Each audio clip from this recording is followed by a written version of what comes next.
నమస్తే. ప్రస్తుతం మనతో పాటు సీనియర్ జర్నలిస్ట్ భరద్వాజ్ గారు ఉన్నారు. ఆయనతో మాట్లాడదాం. నమస్తే సార్. రేణు దేశాయికి మళ్ళీ ఫ్యాన్స్‌కి అంటే పవన్ కళ్యాణ్ ఫ్యాన్స్‌కి మధ్య మళ్ళీ ట్వీట్ వార్ జరుగుతుంది. అంటే ఇది కొత్తేం గాదు. అయినప్పటికీ ఎందుకు ఇంకా రేణు దేశాయిని ఎందుకు పట్టుకొని వేలాడుతున్నారు అని జెప్పేసి తనే ఒక వీడియో విడుదల చేశారు. ఎందుకంటారు? ఈవెన్ ప్రజలకు కూడా అదే డౌట్. ఎందుకు ఇంకా మళ్ళీ సెంటర్ చేస్తున్నారు? స్పష్టంగా ఒక విషయం చెప్పారు. నన్ను వదిన అనొద్దు బాబు, మీరు ఆయన అన్న అంటారా ఏమంటారు అనేది మీరు చూసుకోండి, నన్ను అందులోకి లాగద్దు, మేము విడిపోయాము అనే స్పృహ కలిగి ఉండండి అని చెప్పింది ఆవిడ. అంటే ఇది జంతు ప్రేమికుల వ్యవహారానికి సంబంధించి మొదలైంది. జంతువుల పట్ల ప్రేమ అని. ఆయనకి జంతువుల పట్ల ప్రేమ ఉన్నట్టుగా నేను ఎప్పుడు చూడలేదు అందావిడ.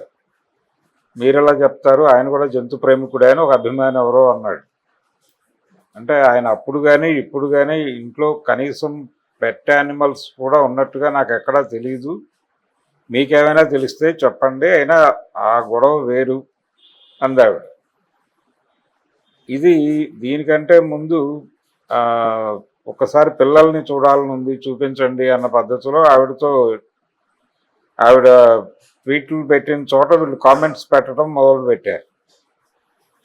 దాంతో ఆవిడ అది కూడా కొంచెం ఇబ్బందిగా ఫీల్ అయింది. నాకేమి సంబంధం, మీరు పైగా ఇలా ఏదో ఆ రోజుల్లో ఆయనతో కలిసి ఉన్న దానికి పిల్లల బాధ్యత ఇప్పుడు నేనే చూసుకుంటున్నాను,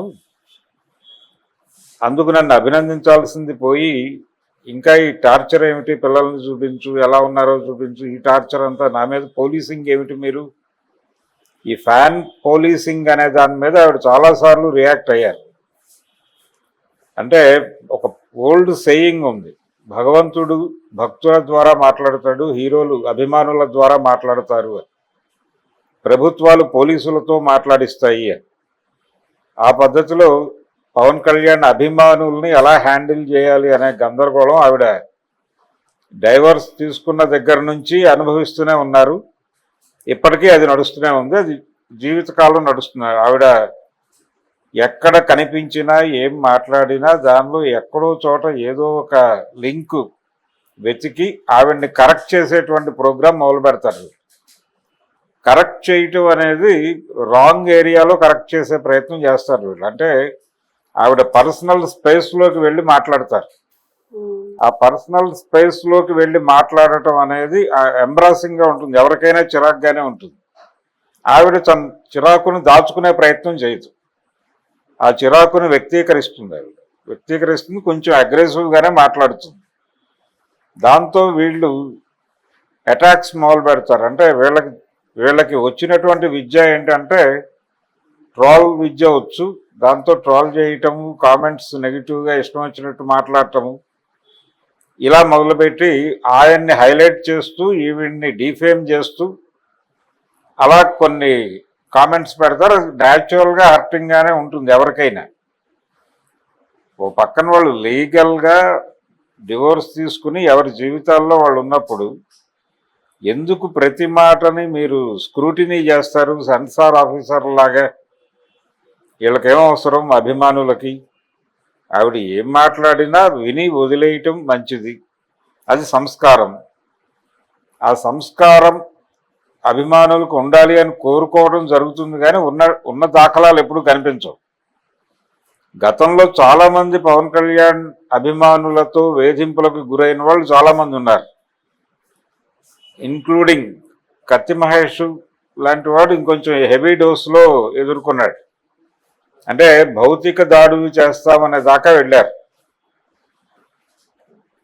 పవన్ కళ్యాణ్ అభిమానులు అతని మీద వీడియోలు చేసి సోషల్ మీడియాలో పెట్టారు.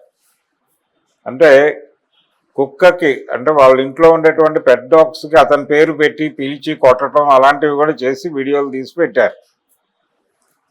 అంటే ఆ లెవెల్ అభిమానులు ఉన్నారు నాకు అని ఆనందిస్తున్నాడు ఆయన.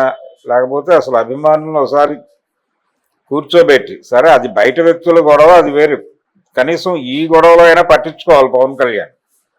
పట్టించుకుని ఒకసారి అభిమానుల్ని కూర్చోబెట్టి, బాబు ఆవిడ ఏం మాట్లాడినా ఆవిడ వ్యక్తిగతము, దాని జోలికి మీరెవరూ వెళ్ళకండి అని ఒక మాట చెప్తే, ఒకవేళ వాళ్ళు వింటే ఇలాంటి వివాదాలు అవుతాయి. ఈ సుదీర్ఘకాలంగా సాగుతున్నటువంటిది అంటే వీళ్ళు టోటల్గా డిజపియర్ అయినా కావాలి. మీడియా ముందు, సోషల్ మీడియా ముందు ఎక్కడా కనిపించకూడదు, మాట్లాడకూడదు. ఒకవేళ మాట్లాడినా పరిధులకు లోబడి మాట్లాడాలి. ఏం మాట్లాడాలో వాళ్ళు చెప్పినట్టు వినాలి. వాళ్ళు ఎలా తీసుకుంటారో ముందే ఆలోచించుకుని వాక్య నిర్మాణం దగ్గర నుంచి జాగ్రత్తగా మలుచుకుని మాట్లాడాలి. అసలు అంత రిస్ట్రిక్ట్ చేసి ఎందుకు వేధిస్తున్నారు? అది వేధింపే కదా. అందుకని ఆవిడ లీగల్గా కూడా ప్రొసీడ్ అవ్వచ్చు వీళ్ళ మీద. అక్కడ దాకా తెచ్చుకునే కంటే కూడా పవన్ కళ్యాణ్ చొరవ చూపించి తన కల్ట్ ఫ్యాన్స్ అంటాడు ఆయన. అంటే హిట్లు ఫ్లాపులతో సంబంధం లేకుండా నన్ను మోస్తూ తిరుగుతున్నారు వీళ్ళు అని చాలాసార్లు చెప్పాడే. పంజా లాంటి డిజాస్టర్ వచ్చిన తర్వాత, కుమరం పులి లాంటి డిజాస్టర్స్ తర్వాత కూడా అభిమానులు నాతోనే ఉన్నారు అని చాలా గర్వంగా చెప్పుకుంటాడు ఆయన. అది బాగానే ఉంటుంది, కానీ వినటానికి ఒకసారి వాళ్ళందరినీ కూర్చోబెట్టి, బాబు ఇలా ఇప్పుడు ఆయన మొదట భార్య ఒక ఆవిడ ఉంది, వైజాగ్కి చెందినటువంటి నందిని అని. ఆవిడ ఆ కోర్టులో డివోర్స్ తీసుకునే వరకు, అంటే వైజాగ్ కోర్టులో కేసు నడిచినప్పుడు మాత్రమే ఆవిడ ఫోటో బయటకు వచ్చింది. అంతకు ముందు కానీ ఆ తర్వాత కానీ ఆవిడ ఫేస్ కానీ ఆవిడ ఎక్కడా లేదు సీన్లో. ఎందుకు లేదంటే ఆవిడ ఎక్కడా మాట్లాడరు, ఆవిడకి సంబంధం లేదు, ఆవిడ ఇండస్ట్రీకి సంబంధించిన మనిషి కాదు. ఆవిడ తన పర్సనల్ లైఫ్లోకి వెళ్ళిపోయింది, ఇక ఇది మర్చిపోయింది, వదిలేసింది, అసలు ఈ ఏరియాలో లేదు ఆవిడ. అందుకని ఆవిడ సేఫ్. ఈవిడేమో ఇండస్ట్రీతో లింక్ అయి ఉంది, సోషల్ మీడియాలో యాక్టివ్గా ఉంటుంది, ఈవిడికి సామాజిక సేవలు ఉన్నాయి, అలాగే ఈ జంతు ప్రేమ లాంటి కార్యక్రమాలు, ఇలా అనేకమైనటువంటి యాక్టివిటీస్లో ఉంది అమ్మాయి. ఉండటం వలన ఎక్కడో చోట ఏదో ఒకటి మాట్లాడుతుంది, ఆ మాట్లాడిన దాన్ని తీసుకెళ్ళి ఆయనకు లింక్ చేసి గొడవకు దిగటం, ఇది ఎంబ్రాసింగ్గా ఉంటుంది. అంటే మీరు దాడి చెయ్యకుండా ఉండాలంటే అవతలోళ్ళు పూర్తిగా గిరిగీసుకుని ఒక గదిలో కూర్చోవాలని అంటున్నారు. అది డెమోక్రసీకి వ్యతిరేకం.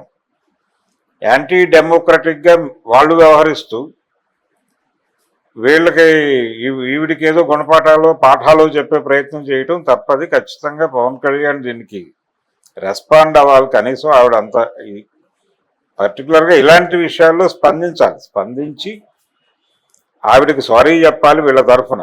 అంటే వీళ్ళ తరఫున సారీ చెబితే కొంత ఆవిడ కన్సోల్ అవుతుంది, అభిమానులకు కూడా కొంత జ్ఞానోదయం అవుతుంది. మన వలన కదా మన హీరో సారీ చెప్పాల్సి వచ్చింది అనే జ్ఞానం అయినా వస్తుంది వాళ్ళకి. ఫర్దర్గా మాట్లాడరు.